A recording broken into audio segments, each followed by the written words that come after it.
Online वाले बच्चों audio video clear हो तो यस करके बताएं। ऑनलाइन वाले बच्चों ऑडियो वीडियो क्लियर है तो यस करके बताएं। ठीक है, लाओ भाई, कहां तक हो गया इसके अंदर? अल्फा बीटा गामा का नेचर चल रहा था इसके अंदर।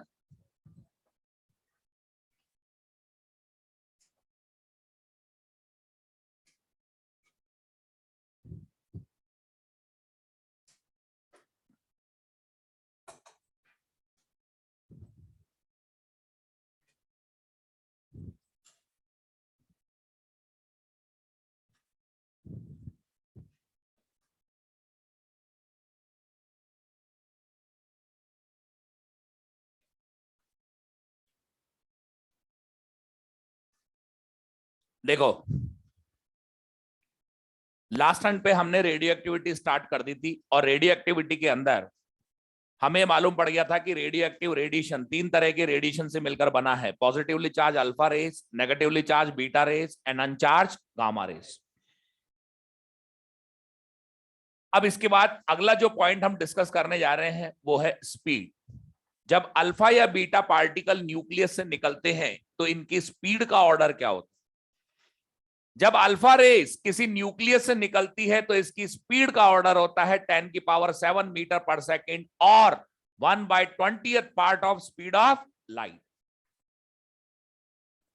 जब अल्फा पार्टिकल किसी न्यूक्लियस से एमिट होता है तो उसकी स्पीड ऑफ लाइट के 1/20th पार्ट के बराबर हो। Beta rays 1% to 99% of speed of light. Gamma rays ये तो फोटोन ही है, सी स्पीड ऑफ लाइट। देखो एक इंपॉर्टेंट बात,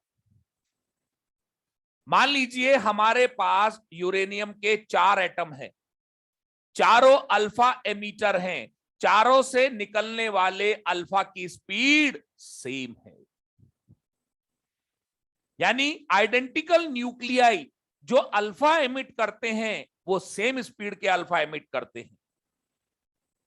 मान लो मेरे पास रेडियम के 4 एटम है, चारों अल्फा इमीटर हैं, चारों से आने वाले अल्फा की स्पीड सेम, लेकिन यूरेनियम से आने वाले अल्फा से अलग।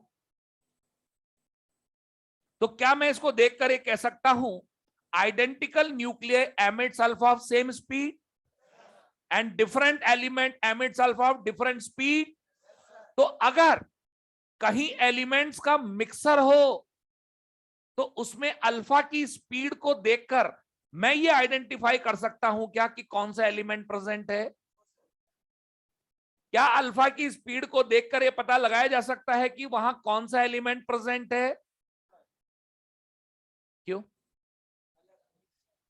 फिर वही बात, जैसे मान लो मैं कहता हूं यूरेनियम से आने वाले अल्फा पार्टिकल की स्पीड है 1.1 इंटू 10⁷ मीटर पर सेकेंड और यहां से आने वालों की स्पीड है 2.2 इंटू 10⁷ मीटर पर सेकेंड। बताओ स्पीड देख के नहीं पहचान सकता कौन सा एलिमेंट? यही तो आपसे कह रहा हूं। नहीं तो मिक्स कर दूं ना, रेडियम और यूरेनियम मिक्स रखा हुआ है मान लो, और आपने एक अल्फा निकाला, अब उसकी स्पीड आ रही है 1.1 इंटू 10⁷ मीटर पर सेकेंड। तुम नहीं कह सकते यूरेनियम प्रेजेंट है। 2.2 इंटू 10⁷ मीटर पर सेकेंड, तुम नहीं कह सकते रेडियम प्रेजेंट है। तो आप पता कर सकते हो। यानी मेरे कहने का मतलब यह है कि किसी एलिमेंट से आने वाले अल्फा की स्पीड देखकर आप पहचान सकते हो ये कौन सा एलिमेंट, क्योंकि जितने भी आइडेंटिकल न्यूक्लियस होते हैं वो सेम स्पीड का अल्फा एमिट करते हैं। सो अल्फा के लिए स्पीड कैरेक्टरिस्टिक प्रॉपर्टी होती है, यानी bye knowing the speed you can identify which element is present.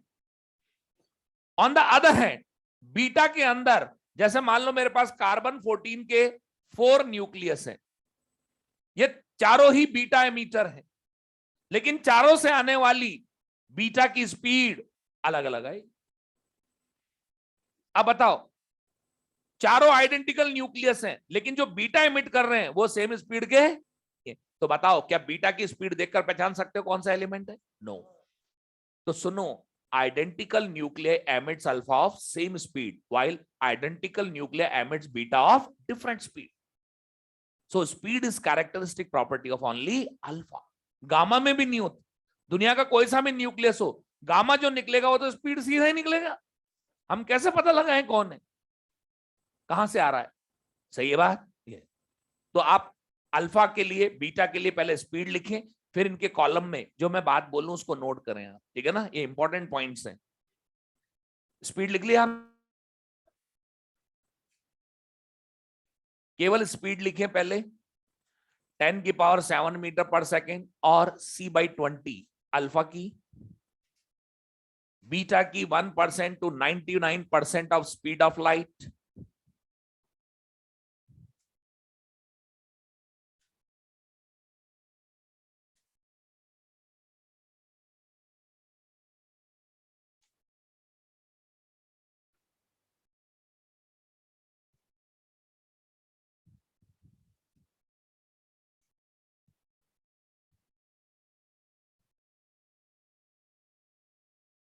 लिख दिया। अब अल्फा के कॉलम में लिखो identical nuclei emits, identical nuclei emits alpha of same speed.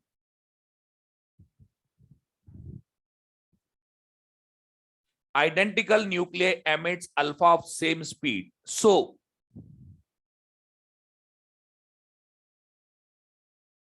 speed is characteristic property of alpha.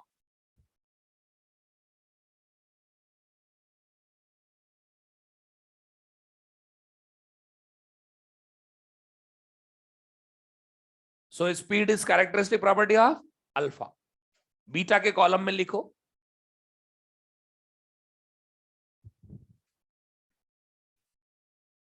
identical nuclei emits beta. Identical nuclei emits beta of different speed.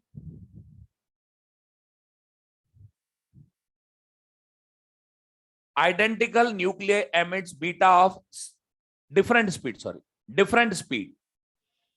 Identical nuclei emits beta of different speed. So speed is not characteristic property.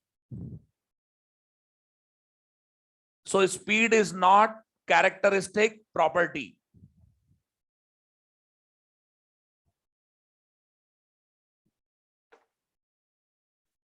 ठीक है जी, और gamma में लिख देना speed is not characteristic property.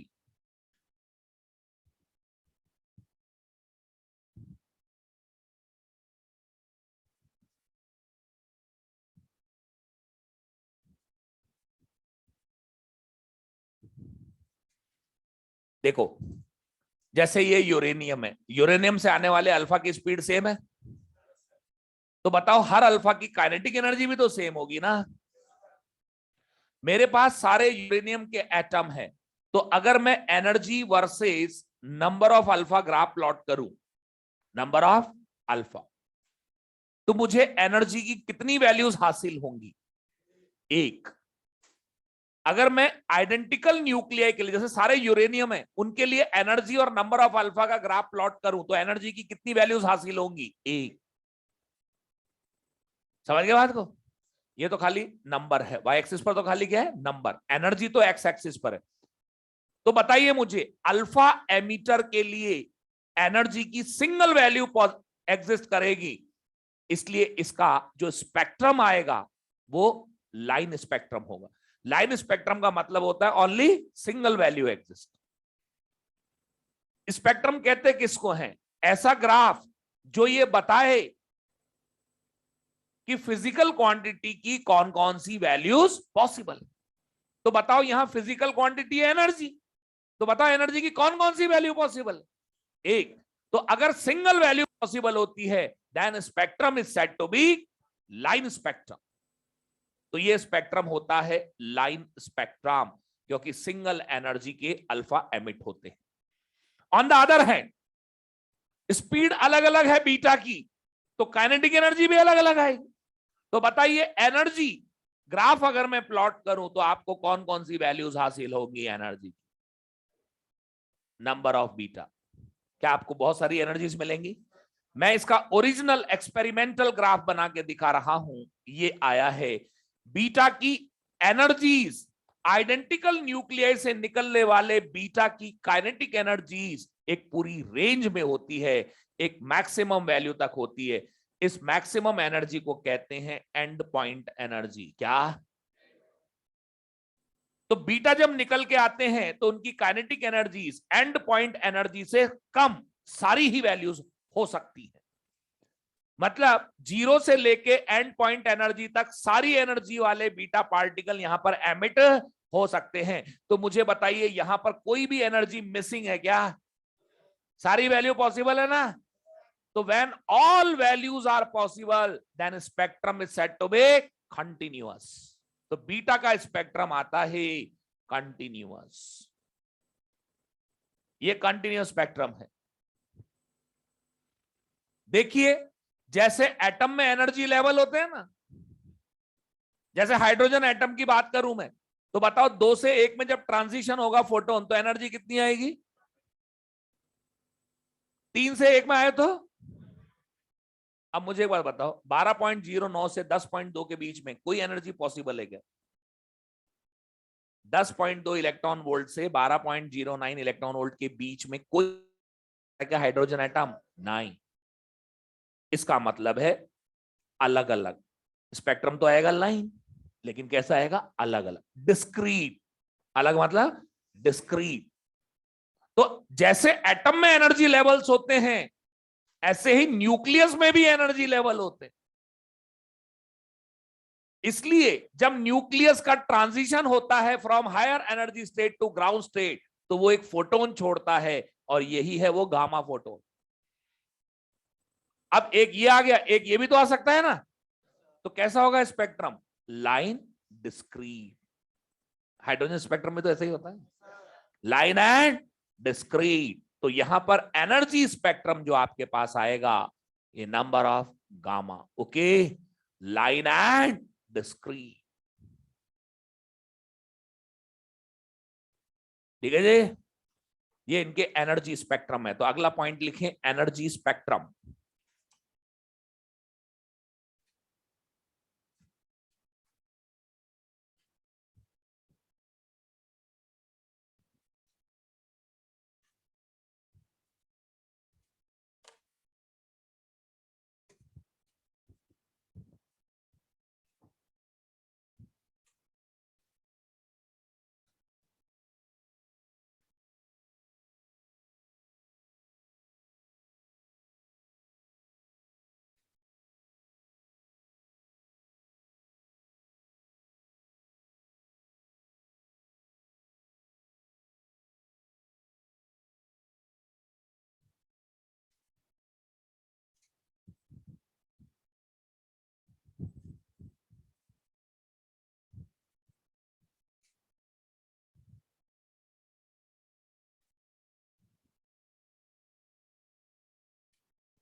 लिख दिया।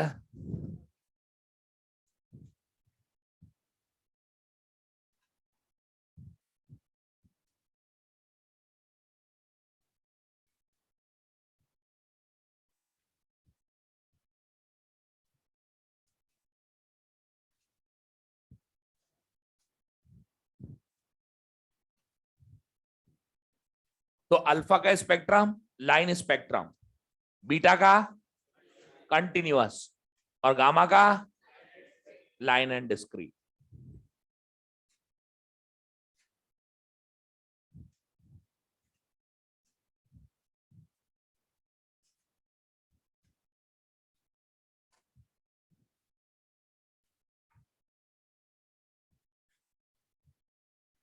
अब अगला पॉइंट जो मैं बात करने जा रहा हूं वो है ionisation power.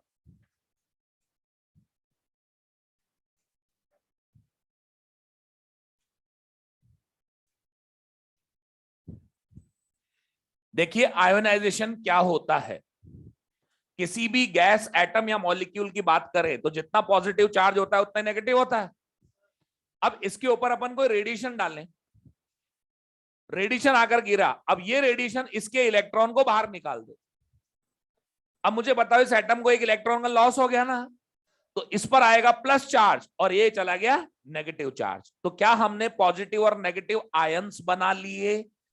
This procedure is known as ionisation, ion का बनाना। ठीक है भाई। तो यहां पर तीनों रेज में से मैक्सिमम प्रोबेबिलिटी कोलिजन की होती है अल्फा। तो इसका आयोनाइजेशन पावर सबसे ज्यादा और सबसे कम होता है गामा रेज। बीटा का more than gamma, less than alpha. Alpha का आयोनाइजेशन पावर 10,000 गुना ज्यादा होता है गामा से, बीटा का 100 गुना ज्यादा गामा से और अल्फा से 100 गुना कम। देखो जो आयोनाइज करेगा वो अपनी एनर्जी इलेक्ट्रॉन को ट्रांसफर करेगा। अरे जो आयोनाइज करेगा अपनी एनर्जी इलेक्ट्रॉन को ट्रांसफर करेगा, तो अपनी एनर्जी लूज कर लेगा ना। और जो अपनी एनर्जी लूज कर लेगा क्या वो आगे बढ़ पाएगा? तो उसका पेनेट्रेशन कम हो जाएगा। तो यही ऑर्डर अगर अपन बात करें पेनेट्रेशन पावर की, तो ये उल्टा हो जाएगा ऑर्डर। Least, alpha, maximum. जो आयोनाइज करेगा ही नहीं तो अपनी एनर्जी क्यों लूज करेगा? तो गामा की आयोनाइजेशन पावर 10,000 गुना होती है देन अल्फा। बीटा की बात करें मोर than alpha, less than gamma, 100 गुना। अब नेक्स्ट बात आती है फ्लोरोसेंस। फ्लोरोसेंस ऐसे मटेरियल्स होते हैं जिन पर लाइट आके गिरती है तो चमक लग जाते हैं। जिंक सल्फाइड, अरे जिंक सल्फाइड तो विजिबल लाइट से ही सेंसिटिव है। तुम तो मेगा इलेक्ट्रॉन वोल्ट एनर्जी डाल रहे हो, तो इन सब में फ्लोरोसेंस क्रिएट करेगी। एक्चुअली इन रेडिएशंस का डिटेक्शन होता ही फ्लोरोसेंट मटेरियल पे। Okay. Photographic plate, silver bromide होती है ना फोटोग्राफिक प्लेट, तीनों ही अफेक्ट करती है। फोटोग्राफिक प्लेट को तो विजिबल लाइट अफेक्ट कर सकती है, ये तो मेगा इलेक्ट्रॉन वोल्ट है, क्यों नहीं अफेक्ट करेंगी? All the three affects photographic plates.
हाँ जी, लिखा आपने। तो ये कुछ पॉइंट्स हैं अल्फा बीटा गामा के कंपैरिजन के, या मैं सीधे बोलूं ये इनकी प्रॉपर्टीज हैं, प्रॉपर्टीज। ठीक है भाई, पहला पॉइंट तो नेचर का था, अल्फा क्या है, बीटा क्या है, गामा क्या है। दूसरा पॉइंट था स्पीड का। तीसरा पॉइंट हमारा एनर्जी स्पेक्ट्रम का, और ये पेनिट्रेशन और आयनाइजेशन पावर्स। ठीक है भाई। अब इसके बाद हम आगे बढ़ेंगे और इनसे रिलेटेड लॉज की बात करेंगे। अब लॉज चालू होते हैं। तो सबसे पहले हम डिस्कशन करेंगे, अल्फा जाएगा, बीटा जाएगा, गामा जाएगा, तो नए एलिमेंट के मास नंबर और एटॉमिक नंबर क्या आएंगे। मास नंबर, एटॉमिक नंबर क्या होंगे नए एलिमेंट के, ये हमारा डिस्कशन होगा। तो नेक्स्ट हेडिंग डाल लें, पॉइंट नंबर 1, अल्फा डी के। अल्फा डी के।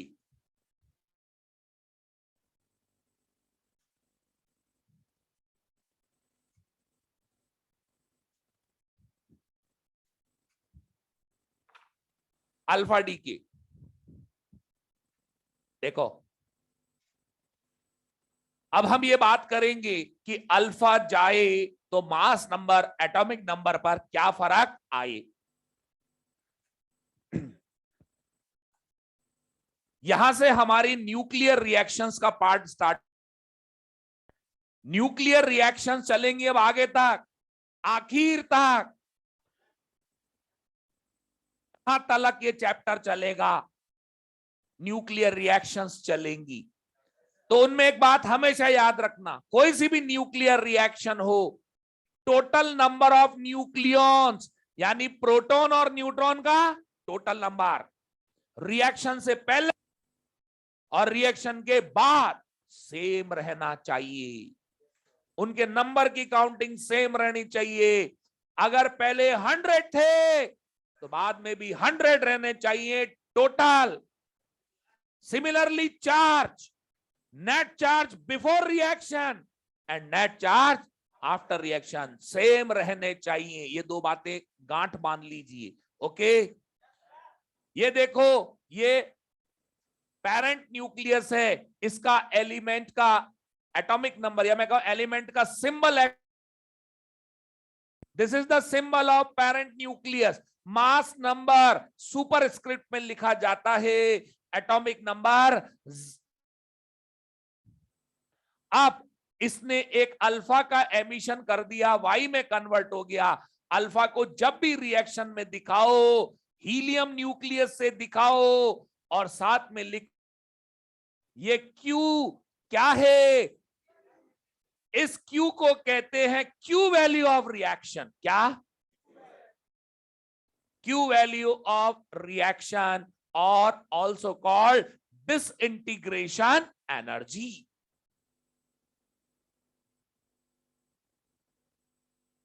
ये जितनी भी रेडियो एक्टिव रिएक्शंस हैं, ये सब एक्सोथर्मिक रिएक्शंस होती हैं, इनमें एनर्जी रिलीज होती है। तो जो एनर्जी रिलीज होती है उसको हम रिप्रेजेंट करते हैं क्यू से।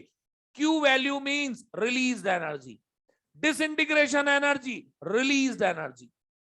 Okay, these reactions are exothermic, don't forget this. Okay, अब एक एग्जांपल ले रहा हूं, यूरेनियम 238, एटॉमिक नंबर 92, ये कन्वर्ट हो गया थोरियम में बाय एमिटिंग अल्फा। ओके, बताओ मास नंबर। मैंने अभी आपसे क्या कहा था? मैंने अभी क्या कहा था? Total number of nucleons before and after same. तो बताइए बिफोर कितने थे, तो अब भी कितने रहना चाहिए? 4 ये ले गया तो इसके पास 230। चार्ज भी सेम रहना चाहिए, 92, इधर भी 92, ये 2 है तो ये 9। तो क्या मैं कह सकता हूं mass number reduces by 4, number by 2, atomic number by 2। तो अल्फा एमिशन में मास नंबर 2 से कम हो जाता है, एटॉमिक नंबर 2 से कम हो जाता है। मास नंबर 4 से कम हो जाता है, एटॉमिक नंबर 2 से कम हो जाता है। ठीक है भाई। अब ये रिएक्शन एक्सोथर्मिक क्यों है, एनर्जी कैसे रिलीज होती है? बम फट गया, काइनेटिक एनर्जी बन गई भाई।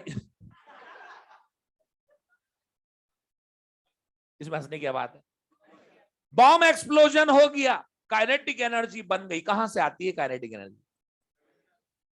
Chemical energy of gun kinetic energy. तो यहां कहां है? क्या यहां गन पाउडर है? नो। तो फिर कैसे आई एनर्जी?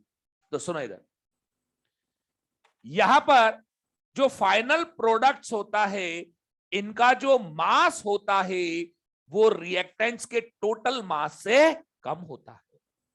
रिएक्टेंट्स के टोटल मास से कम होता है, यानी यह मास का डिफरेंस आता है रिएक्शन। इस रिएक्शन में मास का लॉस होता है। अब आप सोच रहे होंगे, अभी तो कह रहे थे मास नंबर बराबर होता है और अब कह दिया मास कम होता है। अरे भाई, मास अलग चीज है, मास नंबर अलग चीज है। Mass number is just counting and mass is amount, जिसकी यूनिट होती। देखो एक एग्जांपल बताता हूं। मान लो एक वेइंग मशीन है, इस वेइंग मशीन पर 4 बच्चे हैं। कोई बात नहीं, जगह नहीं है, बाद में आ जाएगा। देखिए, अब आपने इनकी रीडिंग नोट करी, अब इनके बैग उतार के ले आया मैं, तो बताओ रीडिंग क्या होगी? क्या इनका नंबर कम हो गया? बोलो। ये मास घटता है, नंबर नहीं घटता। न्यूक्लियर रिएक्शन में काउंटिंग सेम रहती है, मास कम होता है। ये दिमाग में रखना। कोई सी भी रिएक्शन हो, चाहे रेडियो एक्टिव हो, चाहे फिजन रिएक्शन हो, चाहे फ्यूजन रिएक्शन, मास कम हो जाता है बट उनकी काउंटिंग कम नहीं होती। ठीक है जी? तो देखिए, फाइनल मास कम आ रहा है तो यहां मास का लॉस हो रहा है, इसको कहते हैं मास डिफेक्ट। और ये मास डिफेक्ट एनर्जी में कन्वर्ट होता है। मास डिफेक्ट को एनर्जी में बदलना है तो आइंस्टीन की इक्वेशन यूज में लेनी है, mc²। तो mass initial minus mass final into c²। और आप यूं कह सकते हो रिएक्टेंट का मास माइनस प्रोडक्ट का मास। ओके। अब इसमें क्वेश्चन अराइज होता है, in which form this energy is released. ये किस फॉर्म में एनर्जी रिलीज होती? क्यू वैल्यू किस फॉर्म में रिलीज होती है? Kinetic energy of products. ये प्रोडक्ट्स की काइनेटिक एनर्जी की फॉर्म में वो निकलती है, इन दोनों में बढ़ती है। इनमें बंटवारा कैसे होता है, ये भी एक क्वेश्चन आता है। देखो, ये न्यूक्लियस है, मास नंबर 1। बैठे बैठे इसने एक अल्फा का एमिशन कर दिया। अब एक बात मुझे बताइए, क्या अल्फा के एमिशन में बाहर से किसी ने फोर्स लगाया? अल्फा इंटरनल इंपल्सिव फोर्स से बाहर निकला है, तो सिस्टम का लीनियर मोमेंटम कंजर्व। अब मैं जो बात कहूं बताना मुझे, सिस्टम रेस्ट पे और 2 पार्ट्स में टूट गया। बताइए, इनिशियली अगर सिस्टम रेस्ट पर हो, 2 पार्ट्स में टूट जावे, तो क्या दोनों पार्ट्स के लीनियर मोमेंटम का मैग्नीट्यूड बराबर होगा? और डायरेक्शन अल्फा इधर कूद जाए, रिमेनिंग न्यूक्लियस उसके अपोजिट कूद जाएगा, a-4। This is the recoil velocity of new element y। अगर अपन COLM लगावे, तो आपको सिखा रखा है मैंने पहले से, तो यहां तो मैं डायरेक्ट लिख दूं ना, दोनों के मोमेंटम के मैग्नीट्यूड बराबर होंगी। Velocity into mass, velocity into mass. तो आपके पास y की वेलोसिटी आएगी 4/a-4, 4/a-4 into velocity of alpha. ये क्वेश्चन आपके COLM चैप्टर में आए होंगे। अल्फा एमिशन में रिकॉइल वेलोसिटी निकलवाई होगी आपसे, आपने करे होंगे, क्वेश्चंस भी करे होंगे, 100% हुए होंगे। समझ बात को? ये आपके मॉड्यूल में भी क्वेश्चन होंगे, हो जाएंगे, बिग इश्यू। ओके। अब मैं वही COLM की बात फिर करना चाहता हूं। Initial momentum of the system equals to final linear momentum of the system, 0 null vector, और इधर हो गया y का लीनियर मोमेंटम और अल्फा। क्या y का लीनियर मोमेंटम अल्फा का नेगेटिव वेक्टर? नेगेटिव वेक्टर का मतलब मैग्नीट्यूड बराबर।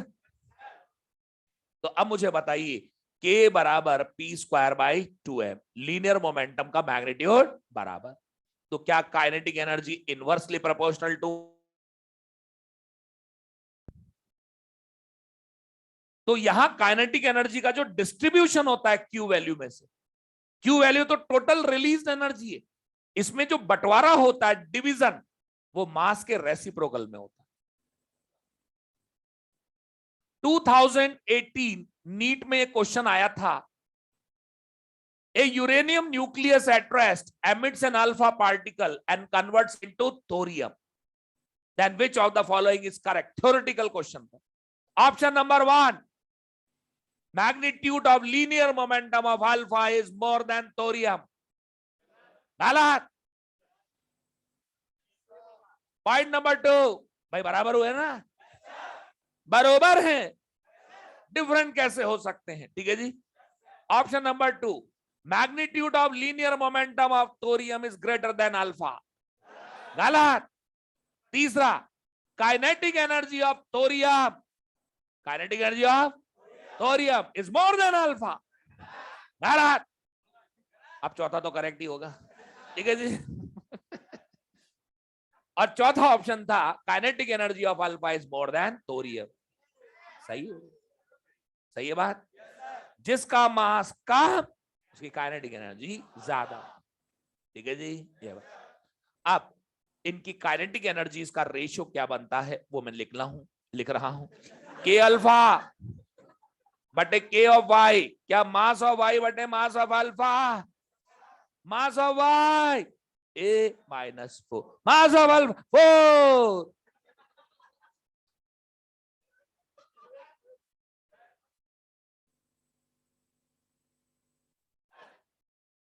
क्या ये बात समझ में आ गई आपने? तो एग्जाम में यहाँ बहुत सारे क्वेश्चन पुटअप होते हैं अल्फा के केस में, इसलिए ध्यान रखना, थ्योरेटिकल हो या न्यूमेरिकल हो आप कर सकते हैं इनको, ठीक है जी।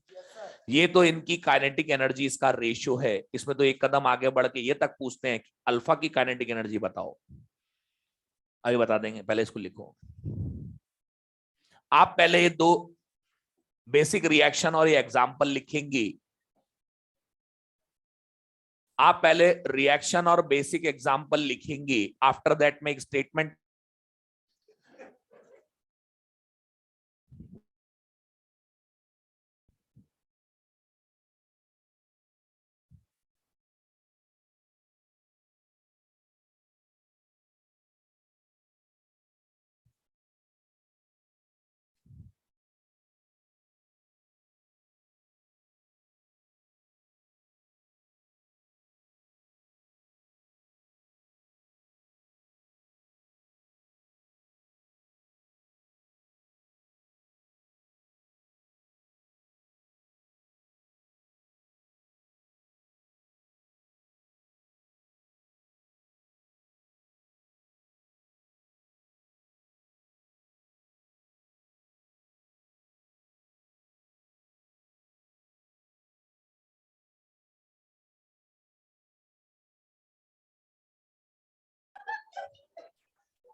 हाँ जी, आपने ये रिएक्शन लिख ली दोनों, रिएक्शन और इसका एग्जाम्पल। ये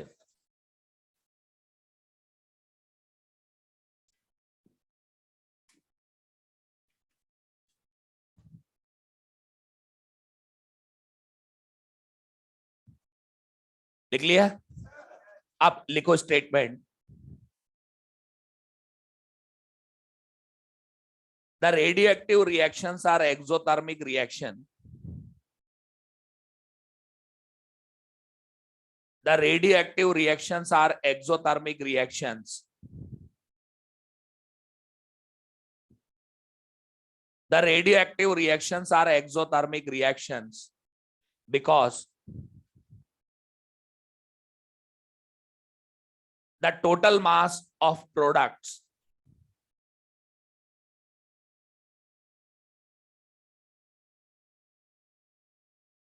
the total mass of the products is less than the reactants. The total mass of the products is less than the reactants, and loss in the mass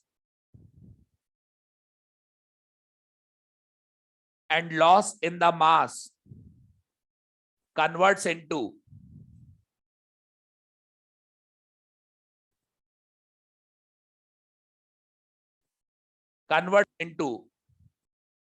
energy, which is Q value,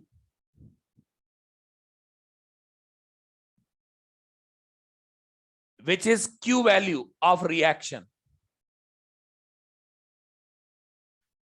Q value of reaction, which initially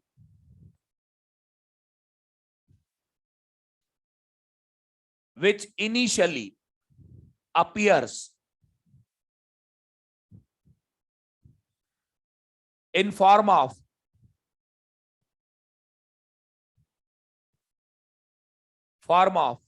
kinetic energy of products.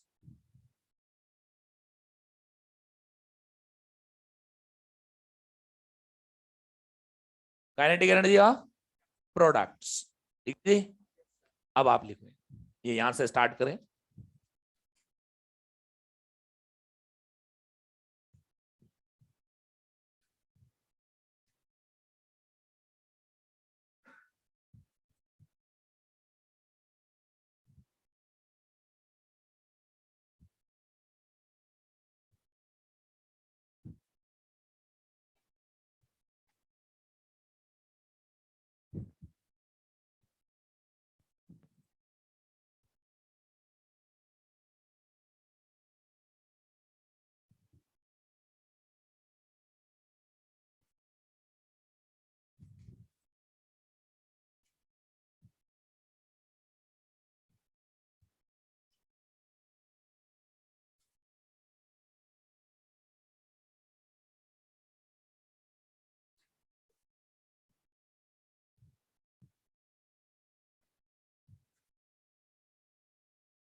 तो alpha की और Y की kinetic energies का जो ratio आया है वो आया है A-4/4.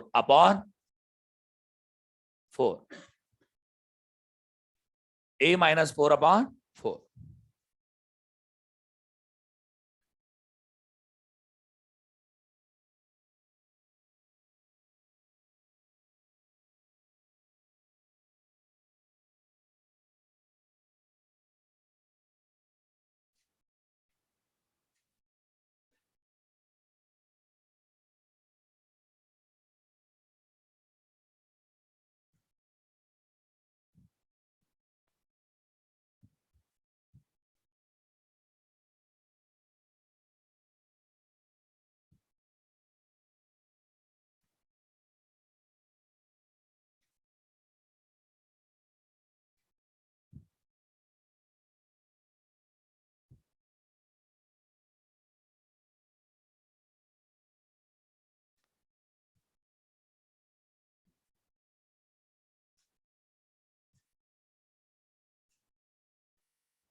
हाँ जी, नोट कर लिए.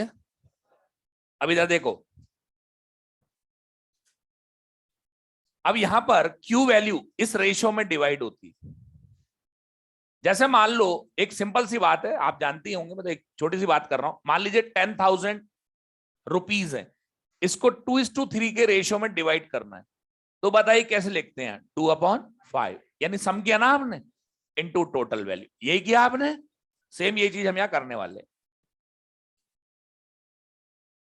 हाँ जी, अब अल्फा की काइनेटिक एनर्जी रेशियो कितना है, A-4, जैसे 2 लिखा था, अभी लिखा था ना 2 बटे, इनको ऐड करें A, क्योंकि +4 से माइनस, इनटू टोटल। ये हमारे अल्फा की काइनेटिक एनर्जी। क्यू वैल्यू में से अल्फा का शेयर है काइनेटिक एनर्जी।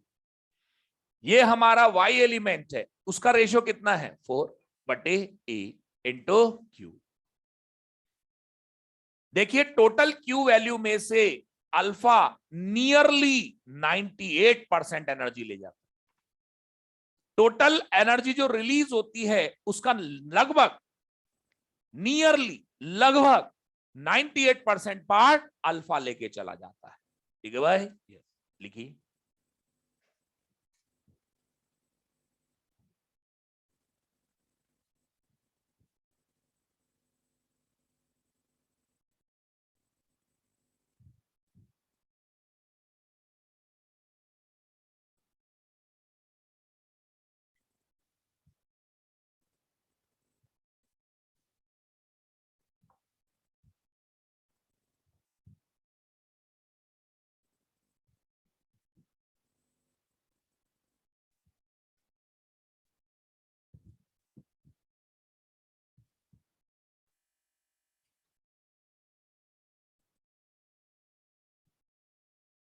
ठीक है जी, जैसे फॉर एग्जांपल एक क्वेश्चन लिखो,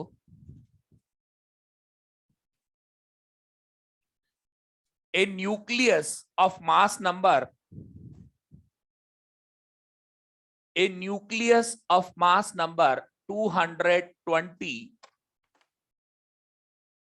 a nucleus of mass number 220 at rest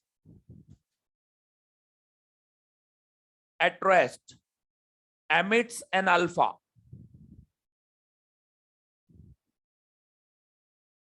If released energy of the reaction is,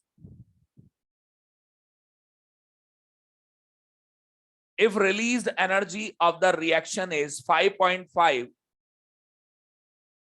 if released energy of the reaction is 5.5 mega electron volt,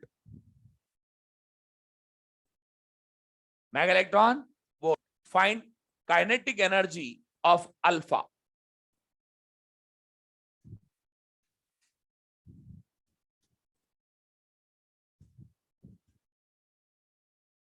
सीधा formula लग जाएगा, A-4 216 हो गया अपॉन 220, और ये हो गया 5.5 मेगा इलेक्ट्रॉन वोल्ट।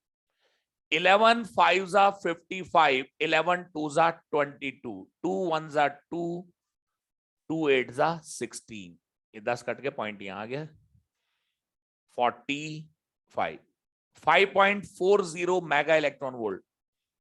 क्या तुम्हारा भी यही आंसर आ रहा है? ये है। हाँ जी, अल्फा इमिशन की सारी बारीकियां पता रहेगी ना, कहां क्या करना है। और देख लो आपके नीट में आए हुए क्वेश्चन आया कि नहीं आया, के इनवर्सली प्रोपोर्शनल टू एम पे। अरे के इनवर्सली प्रोपोर्शनल टू एम पे तो 2 ऑप्शन थे, बाकी के तो इस बात पे थे कि मोमेंटम के मैग्नीट्यूड बराबर रहते हैं। बताओ ना, ये हमारी बात थी अल्फा इमिशन की ही। अब हम बात करेंगे बीटा डी के। एक बात ध्यान रखिए, बीटा डी के या बीटा पार्टिकल अगर वर्ड आता है तो बीटा माइनस के लिए होता है। Always remember this thing, beta D के और beta particle stands for beta minus. तो सेकंड हमारा आता है बीटा डी के।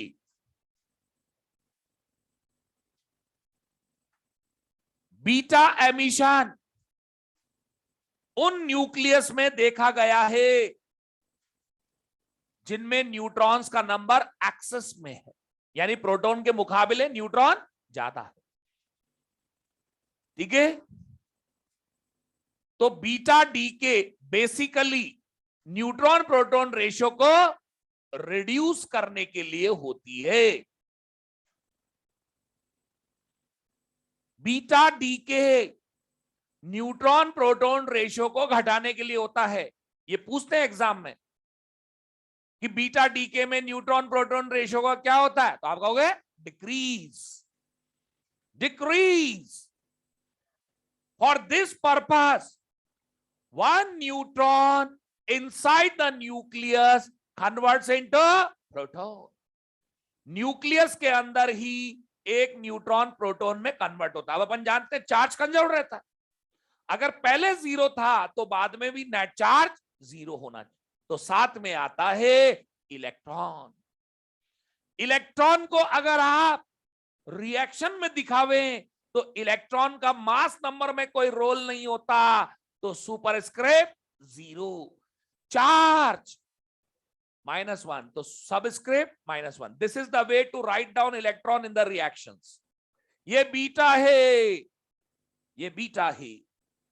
देखिए न्यूट्रॉन का स्पिन एंगुलर मोमेंटम होता है हाफ, इसका भी हाफ, इसका भी हाफ। तो इस रिएक्शन में स्पिन एंगुलर मोमेंटम कंजर्वेशन का वायलेशन हो। देखिए एक्सटर्नल टॉर्क एब्सेंट होता तो एंगुलर मोमेंटम कांस्टेंट रहता है ना, तो यहां एक्सटर्नल टॉर्क नहीं है तो एंगुलर मोमेंटम कांस्टेंट रहना चाहिए, जबकि हो नहीं रहा। पहले कितना है हाफ, बाद में हाफ नहीं आ रहा, half half one, half minus half zero, नहीं आ रहा, तो कंजर्वेशन का वायलेशन हो रहा था, एंगुलर मोमेंटम कंजर्वेशन का।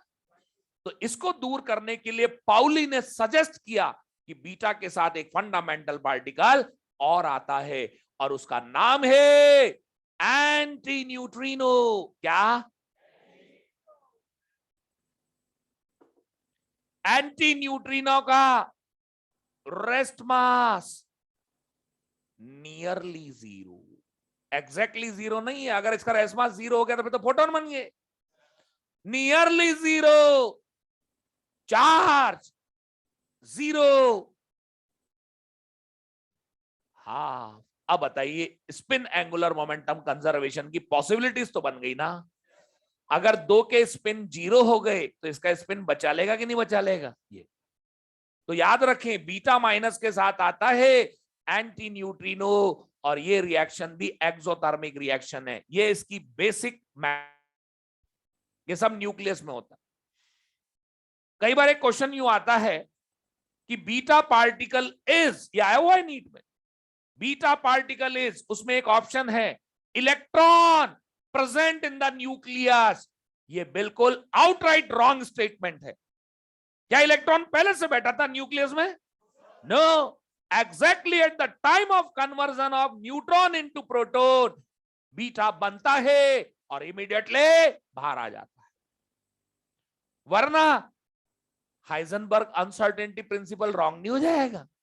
हाइजेनबर्ग बता चुके हैं कि इलेक्ट्रॉन रह नहीं सकता न्यूक्लियस में। वाकई में सही है वो बात, इलेक्ट्रॉन पहले से नहीं है, ये तो कन्वर्जन के टाइम बना और इमीडिएटली बाहर आ गया। ठीक है, ध्यान रखना। अब इसकी रिएक्शन में लिखने जा रहा हूं। Element x, atomic number Z, mass number A, emitt's and beta converts into Y. This is beta along with anti-neutrino. Q value of the reaction. बताओ मास नंबर। क्या मास नंबर पे कोई फर्क पड़ रहा है? No, no ways. Atomic number, क्या nucleus में एक प्रोटॉन बढ़ गया तो एटॉमिक नंबर 1 से बढ़ गया, Z+1। वैसे भी इन दोनों को ऐड कर लो ना, Z आ गया ना। तो याद रखे beta minus Z+1, beta minus, mass number पे कोई फर्क नहीं पड़ता है। जैसे कार्बन का एक आइसोटोप है C614, बताइए C614 आफ्टर बीटा एमिशन क्या बन जाएगा?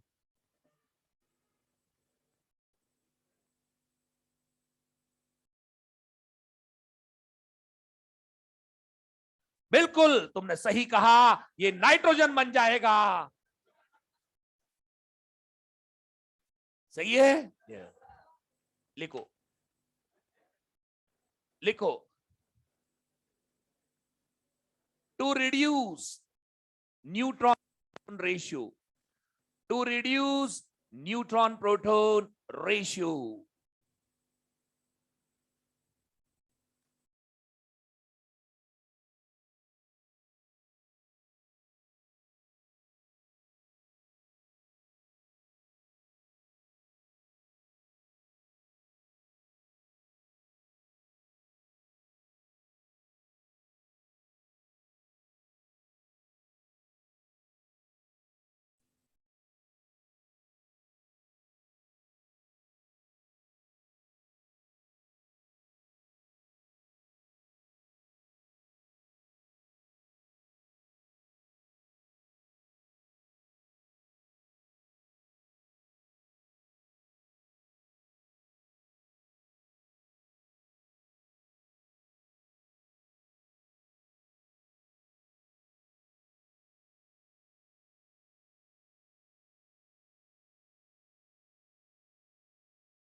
हाँ जी, नोट कर लिया आप लोगों ने?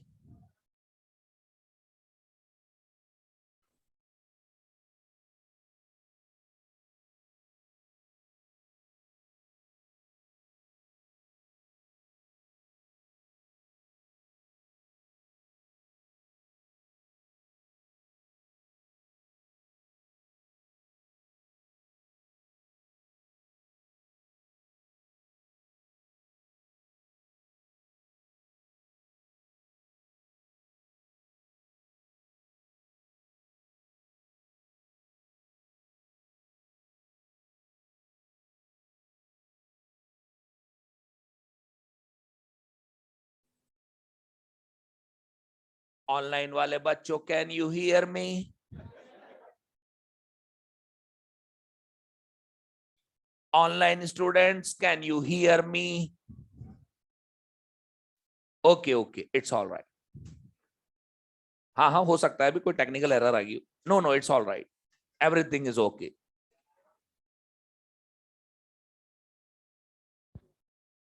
हाँ जी, हो गया भाई। तो क्या इलेक्ट्रॉन पहले से न्यूक्लियस में है? ये तो न्यूट्रॉन के प्रोटॉन में कन्वर्जन से बनता है और इमीडिएटली बाहर आ जाता। अब नेक्स्ट की बात करेंगे, that is beta plus D की।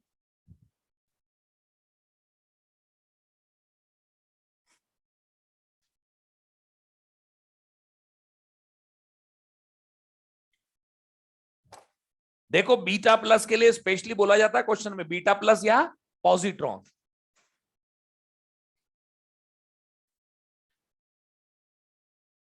ये न्यूट्रॉन प्रोटॉन रेशियो को बढ़ाने के लिए होता है। न्यूक्लियस में न्यूट्रॉन प्रोटॉन रेशियो को इंक्रीज करने के लिए बीटा प्लस डी के होता है। इसके लिए न्यूक्लियस में एक प्रोटॉन न्यूट्रॉन में कन्वर्ट होता है बाय एमिटिंग पॉजिट्रॉन, और इसमें साथ में आता है न्यूट्रिनो। क्या आएगा? न्यूट्रिनो। वही स्पिन को बैलेंस कराने के लिए। ठीक है जी। न्यूट्रिनो का rest mass nearly 0,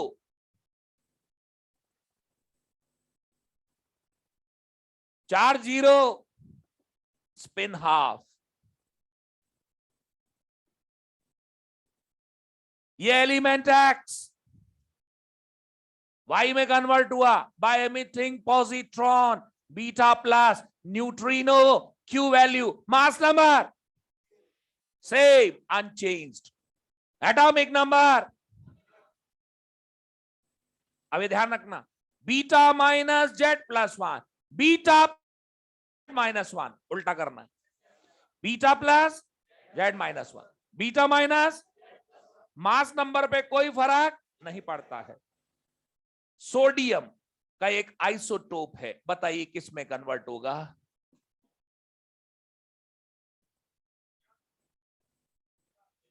neon. Okay, लिखिए।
लिख दिया? तो याद रखिएगा, बीटा माइनस हो चाहे बीटा प्लस हो, मास नंबर पे कोई चेंज नहीं आता है। Beta minus Z plus one, beta plus Z minus one हो जाता है।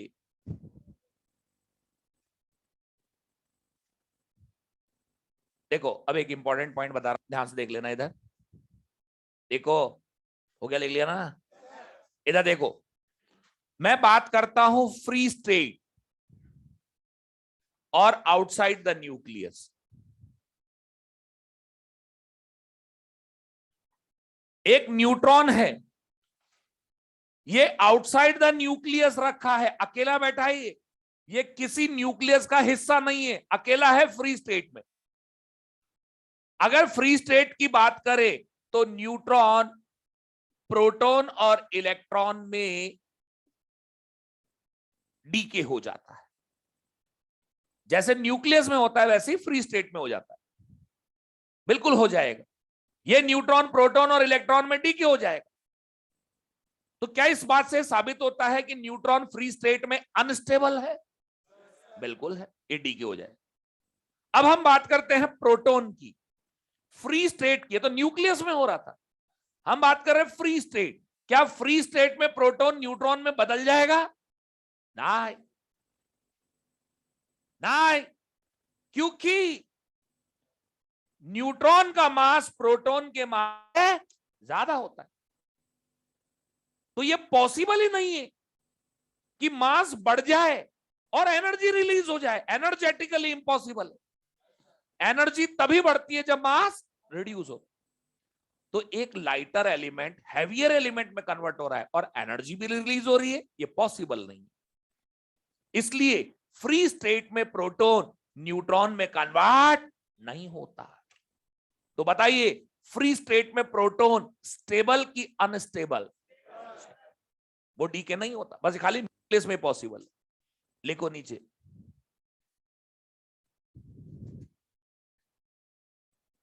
इन free state,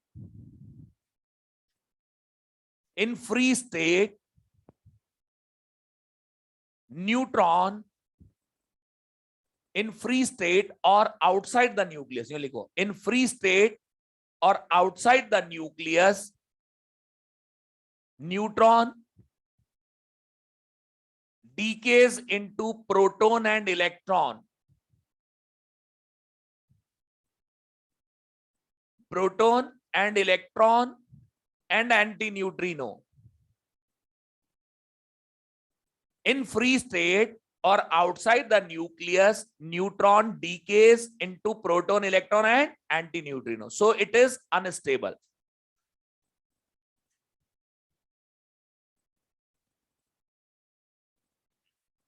While in free state,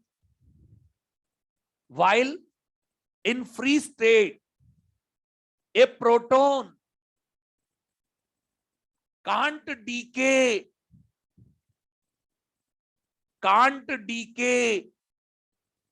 into neutron,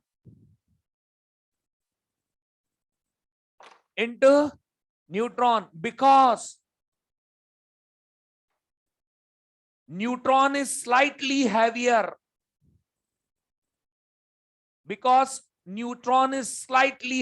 Than proton.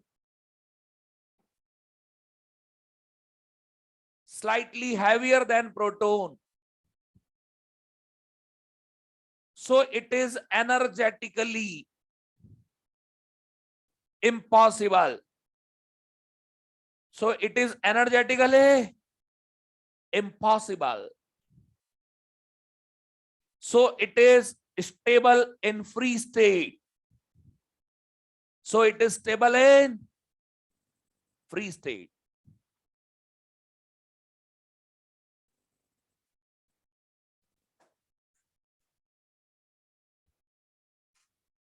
अब लास्ट पॉइंट आता है गामा डी के. इधर देखो, लास्ट पॉइंट गामा डी के. देखिए जैसे एटम में एनर्जी लेवल्स होते हैं ना, है भाई, वैसे ही एनर्जी स्टेट्स होती हैं. बताओ, एटम के एनर्जी लेवल्स में इलेक्ट्रॉन होते हैं ना पेयर्ड फॉर्म में, ऐसे हमारे न्यूक्लियस में जो एनर्जी स्टेट्स होती हैं, इनमें होते हैं न्यूक्लियॉन्स पेयर्ड स्टेट में. ठीक है, ओके.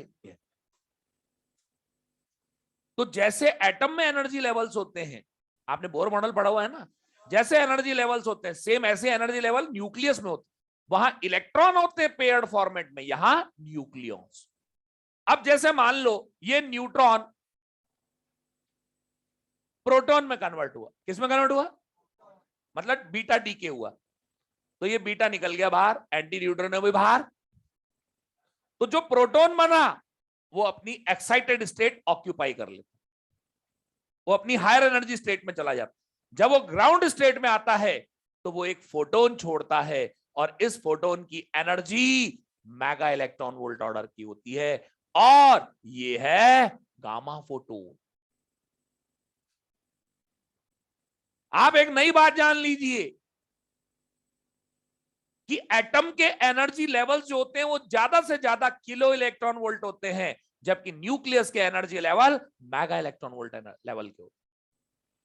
ठीक है, तो अल्फा जावे बीटा जावे, न्यूक्लियस एक्साइटेड स्टेट ऑक्यूपाई करे, और जब ग्राउंड स्टेट में आए तो एक फोटोन रिलीज करे, और इस फोटोन की energy mega electron volt which is gamma. समझ गए? तो याद रखिए, अगर कोई न्यूक्लियस अल्फा एमिशन करता है या बीटा एमिशन करता है तो वो अपनी एक्साइटेड स्टेट ऑक्यूपाई करता है, जब ग्राउंड स्टेट में आता है तो गामा रिलीज करता है. दुनिया में ऐसा कोई न्यूक्लियस नहीं जो अल्फा और बीटा को साइमल्टेनियसली एमिट करता हो, लेकिन अल्फा बीटा जाने के बाद गामा आता है. ओके, अब गामा एक फोटोन है, इसका रेस्ट मास 0 है, चार्ज भी 0 है, इसलिए नए न्यूक्लियस के एटॉमिक नंबर और मास नंबर पर कोई फर्क नहीं पड़ता है, केवल एनर्जी लेवल चेंज होता है. ये यूरेनियम है, इसने एक अल्फा एमिशन किया, थोरियम में कन्वर्ट हुआ. इसको हम स्टार से दिखाएंगे, एक्साइटेड थोरियम. जब ये थोरियम ग्राउंड स्टेट में आएगा, एक गामा रिलीज कर देगा. न मास नंबर बदलेगा, न एटॉमिक नंबर बदलेगा. ठीक है, हो गया. तो मुझे बताइए, आपने इतने सारे देखे, मास नंबर किस केस में चेंज हुआ? अल्फा। और किसी केस में मास नंबर चेंज नहीं होता, इस बात को पकड़ लो। मास नंबर तभी बदलता है जब अल्फा जाता है, मास नंबर तभी बदलता है जब मास नंबर 4 से कम, एटॉमिक नंबर 2 से कम हो जाता है। Beta minus Z plus 1, beta plus Z minus 1, mass number unaffected. और गामा में तो किसी पे फर्क नहीं पड़ता। ठीक है, लिखो गामा डीके में similar to atoms, similar to atoms, nucleus also possess, similar to atoms, nucleus also possess different energy states, different energy states, different energy states. Just after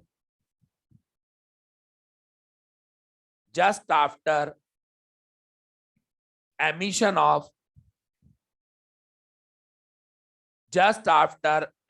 of alpha or beta, just after emission of alpha or beta, nucleus occupies its excited state,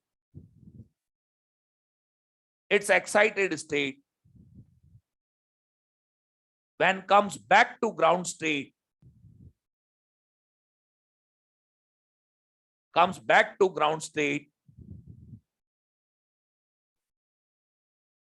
it emits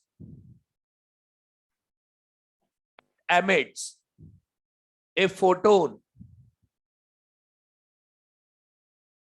of energy mega electron volt, photon of energy mega electron volt, which is gamma.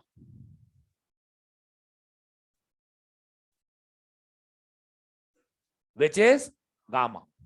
Okay, अब इसमें अगली line लिखो, mass number and atomic number unchanged, mass number and atomic number unchanged.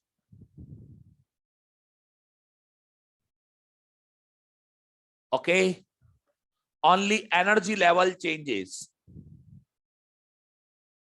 only energy level changes. Next line लिखें, alpha beta never emitted, alpha beta never emitted simultaneously, alpha beta never emitted simultaneously by a nucleus,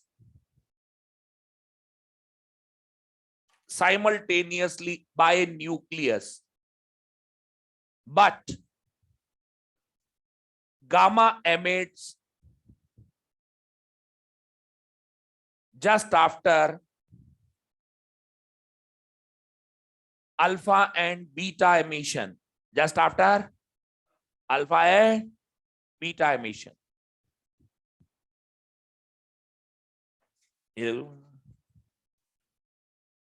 अब इस पे ना questions बनेंगी, numericals आएंगी, और हर एक दो साल में नीट में आ रहे हैं इन्हीं 4 लॉस के ऊपर, अल्फा बीटा गामा डी के, है ना। मास नंबर तभी बदलेगा जब अल्फा जाएगा, beta minus Z plus 1, beta plus gamma में कोई फर्क नहीं पड़ता है। ठीक है जी, अब इन्हीं पर रिलेटेड क्वेश्चंस अपन देखेंगे। अगर ये बातें जो मैंने बोली हैं आपने अपने दिमाग में बिठा ली हैं तो आप किसी क्वेश्चन में गलत नहीं कर सकते, यू कांट डू रॉन्ग।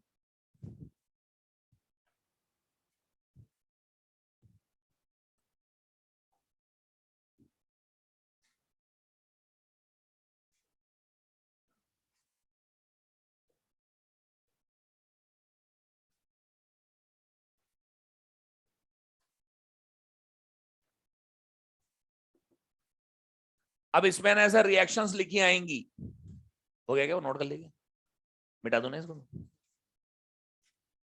अब आपके सामने ऐसे रिएक्शंस लिखी आएंगी, आपसे कहेंगे फाइनल एलिमेंट का मास नंबर और एटॉमिक नंबर बताइए। आप सबसे पहले अल्फा काउंट कर लो, क्योंकि हमें मालूम है मास नंबर अल्फा के केस में चेंज होता है। 1 2 3, 1 alpha reduces by 4, 3 alpha by 12, तो 232 minus 12 it becomes 220. ऑलराइट, अब ये कंफर्म हो चुका है, ये मास नंबर यही आएगा। अब एटॉमिक नंबर की बारी, जो मैंने बोला है ध्यान से सुन लिया ना, ये अल्फा बाय 2 88, बोलो 86, गामा में कोई फर्क नहीं पड़ता, beta minus Z plus 1 87, alpha 85, gamma beta plus Z minus 1 84, 84। Atomic number को तो ऐसे निकालना, मास नंबर तो काउंट करके कर देना, ठीक है जी।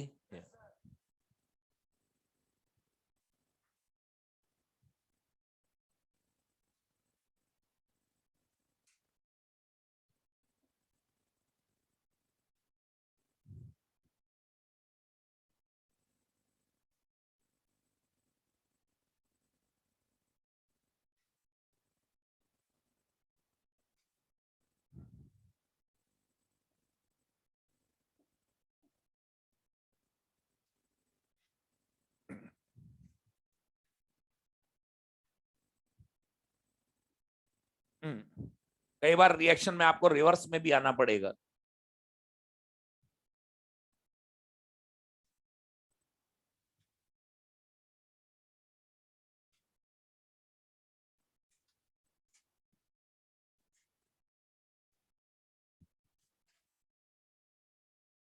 टू 28, एक अल्फा गया है, अपने को मालूम है 4 से कम होता है, उल्टे आओगे तो 4 से बढ़ जाएगा।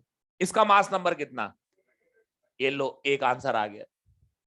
अब इधर आओ, 2 अल्फा 8 से रिड्यूस हुआ होगा, पीछे 8 ऐड कर लो, 240, एक कदम आगे बढ़ के भी देख लो, 1 step ahead and check it out, 240, 2 alpha reduces by 8, 232, exactly, 1 alpha reduces by 4, 228, we are correct. अब एटॉमिक नंबर, एक alpha 84, beta minus 85, beta minus, ये लो 86, 86, mass number 232, 228, isotope, isotope, sequence देखो, एक अल्फा 2 बीटा, एक alpha 2 beta, number of beta twice of number of alpha, isotope. ये खाली यही नहीं, हर जगह 2 अल्फा 4 बीटा, अरे 2 अल्फा 4 हो गए ना, फार्मूला नहीं बन गया। अगर बीटा का नंबर अल्फा का डबल हो तो डॉटर और parent isotope, 2 alpha 4 beta, 3 alpha 6 beta, करके देख लेना, यही आएगा। ओके, नहीं समझे? अब उल्टे चलो, इधर बताओ, बीटा माइनस जेड प्लस 1, तो ये 85 होना चाहिए कि नहीं होना चाहिए? फिर उल्टे, 2 से कम 80, अरे एक स्टेप आगे बढ़ के देख लो ना, सही है। अब इधर को आओ, एक कदम आगे बढ़ो, 2 कम हो गया, 87, बिल्कुल सही, एग्जैक्टली,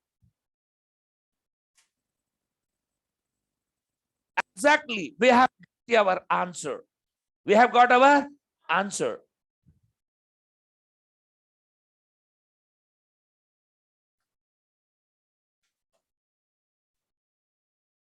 तो आपको रिवर्स भी आना पड़े तो रिवर्स आके एक स्टेप आगे बढ़ जाओ, exactly, you will get your answer.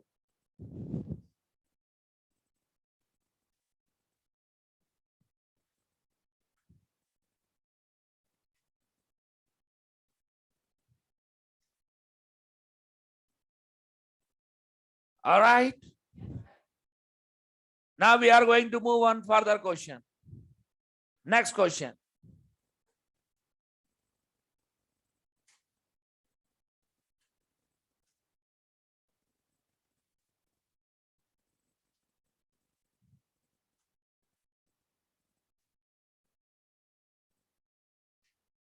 मैं यहां बोर्ड पे लिख देता हूं उसको.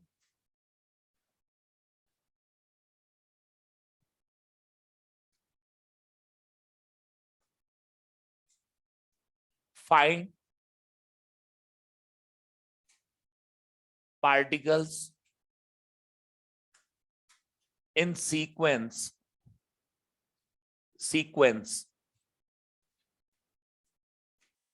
Find particle emitted in sequence.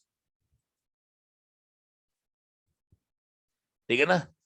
ये एलिमेंट एक्स है, मास नंबर है, atomic number Z. B element Z -1, C element Z -3, D element Z -2.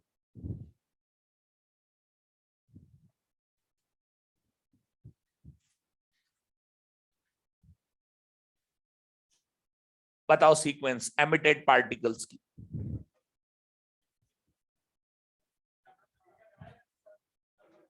Atomic number reduces by 1, beta plus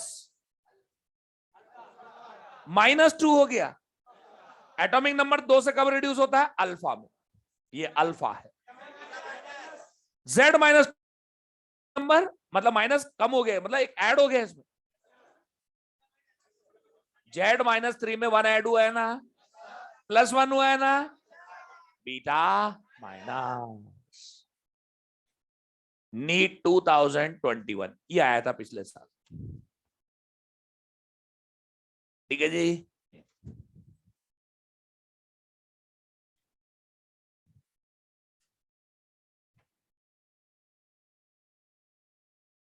ठीक है, चलो अगला क्वेश्चन लिखो.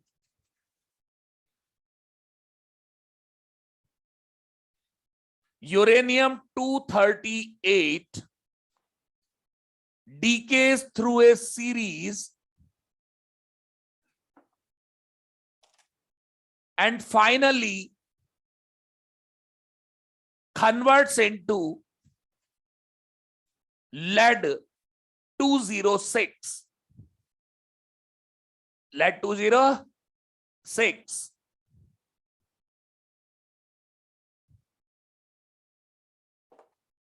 Find total number of alpha and beta particles. Find total number of alpha and beta particles emitted in the series.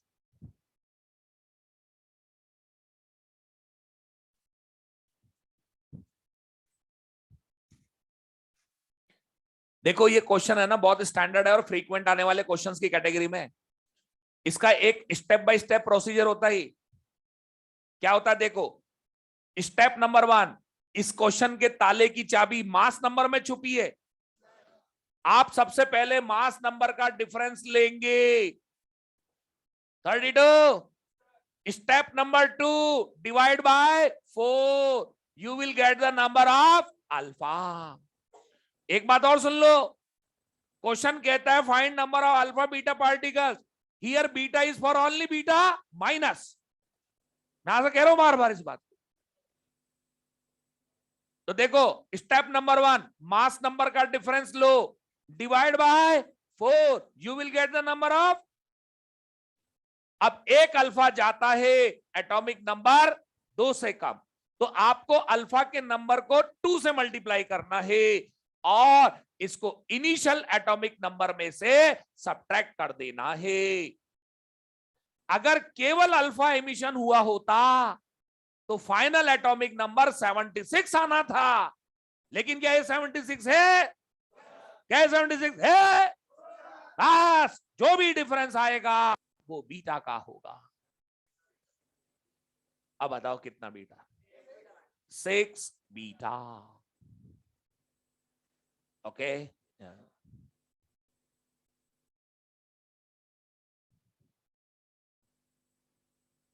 फिर सुन लो, mass number का difference divide by 4, you will get the number of alpha, multiply by 2 and सब initial atomic number and subtract from initial atomic number, you will get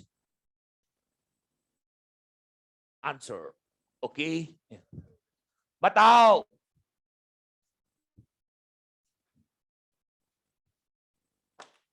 neptunium 23793, अल्टीटो bismuth 20983. Find total number of alpha and beta particles. Find total number of alpha and beta particles. जैसे मैंने बताया वैसा करना। सबसे पहले हाँ करो फटाफट फुर्ती से। डिफरेंस ऑफ मास नंबर हो गया, कितना आया डिफरेंस? स्टेप नंबर 1 कितना आ रहा है? 237 माइनस 209, क्या ये 28? 28 divided by 4, 7 alpha. Step number 3, number of alpha multiplied by 2, 14, subtracted from initial atomic number, कितना आ गया? 79, 79 से 83, 4 बीटा particles. आया क्या समझ में? आ गया क्या? समझ में आ गया? चलो लिखो क्वेश्चन अगला।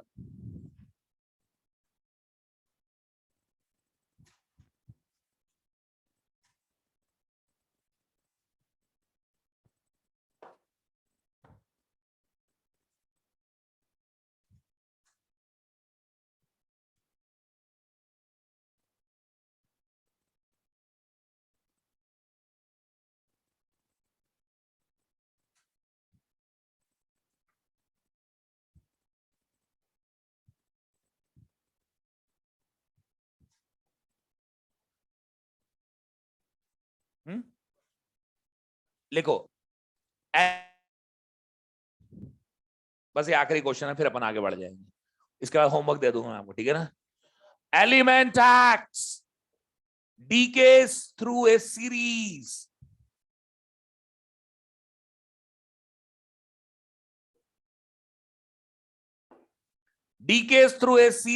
by emitting 2 alpha, 3 beta, 1 positron, 2 alpha, 3 beta, 1 positron. Find ratio of protons to number of proton in the final nucleus.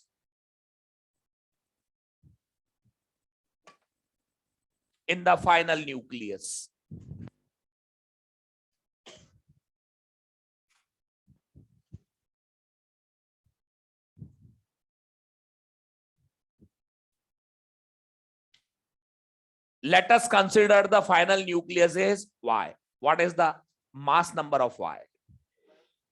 कितने अल्फा जा रहे हैं? 2। एक अल्फा जाएगा 4 से कम, 2 जाएंगे 8 से कम, तो फाइनल मास नंबर A-8। अब एटॉमिक नंबर की बारी, बताओ एक अल्फा जाता है 2 से कम, 2 जाएंगे तो 4 से कम, बीटा माइनस जेड प्लस 1, तो 3 है तो +3 आएगा ना यार, बीटा प्लस जेड -1, Z-2। मुझसे क्वेश्चन ने पूछा है न्यूट्रॉन का नंबर, बताओ नंबर ऑफ न्यूट्रॉन, क्या मास नंबर में से एटॉमिक नंबर सब्ट्रैक्ट करने से आते हैं? बट यहां ध्यान रखना मास नंबर A-8 है और एटॉमिक नंबर Z-2, बटे क्या यही है प्रोटॉन्स का नंबर Z-2? बस सॉल्व कर लीजिए।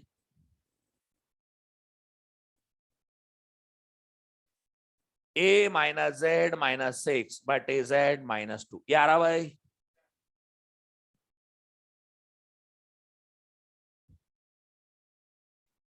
ये आपके जेई मेंस में 2 बार आ गई प्रॉब्लम, और इतना मुश्किल नहीं है, ये आपके नीट में भी आ सकता है।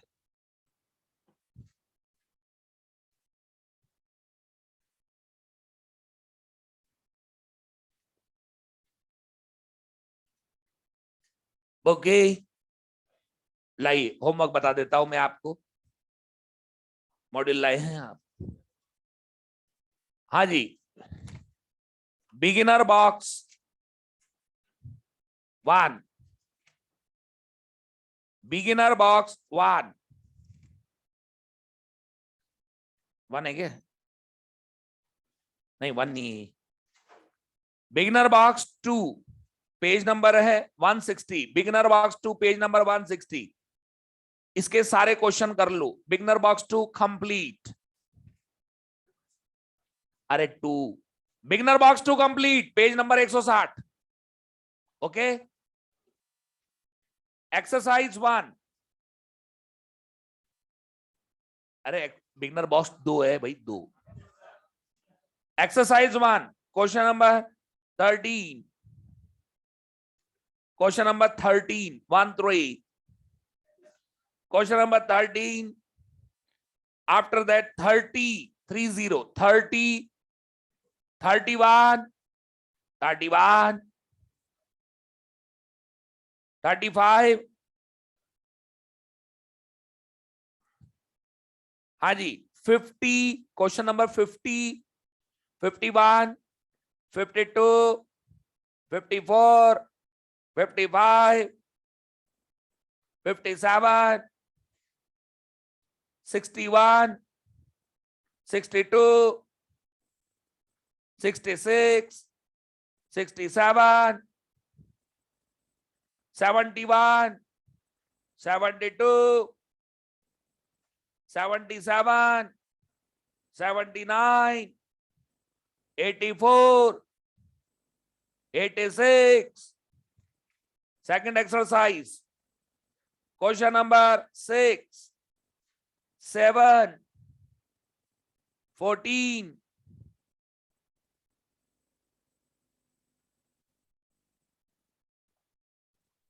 24